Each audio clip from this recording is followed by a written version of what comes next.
Hello coaches, magandang araw. Ako nga po pala si Coach John Di Macahini from Team Builders Legacy from Davao City. At kasalukuyan po ako nag-aaral sa isang pribadong paaralan dito sa Davao City. So way back June 5, 2020 nang sumali ako sa iWatch. Sa pagsali ko ay marami akong naririnig ng mga istorya galing mismo sa mga kapatid ko, sa ibang tao, kapitbahay.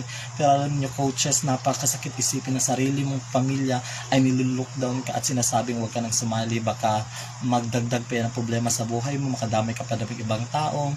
Pero you know what coaches, kung alam mo talaga ang pinapasukan mo, hindi ka magpapatinag sa mga salita na sinasabi nila. So luckily coaches, sa 4 o 5 araw ko sa iWatch, naka-payout na agad ako ng mahigit 7,000 pesos.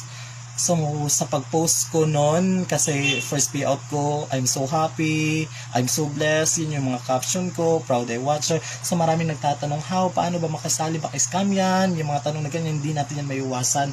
Kasi lalong-lalo na sa social media na maraming mga tao na scam dahil nung sa ibang networking, hindi ko nasasabihin na na-scam sila, napakalaking pera. So iniisip ko din na na-scam sa iWatch. Pero alam nyo coaches, hindi yan nagbabase kung sino ka, ano ka, o anong posisyon mo dito sa mundo.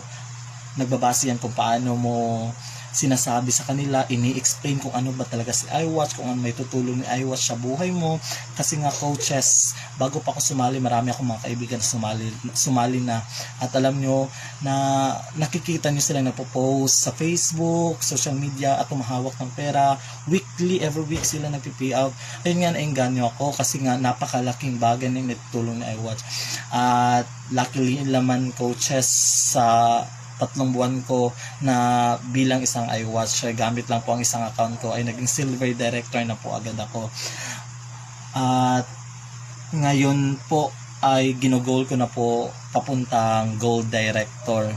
At nagpapasalamat po ako sa iWatch dahil ang iWatch po ang tumutulong sa akin upang maipagpatuloy ko ang aking pag-aaral, upang maibili ko po ang aking mga gusto, at nasusuportahan ko na rin po ang aking pamilya. So payo ko lang sa inyo mga coaches na huwag nyo isipin anong sasabihin ng iba. Isipin mo ang mga pangarap mo. Isipin mo kung magsisikap ka, gagawin mo yung anong nararapat, ay walang imposible talaga coaches. Kaya ngayon po ay nagpapasalamat ako sa iWatch dahil napakalaking tulong po na naibigay nito na iambag sa aking buhay.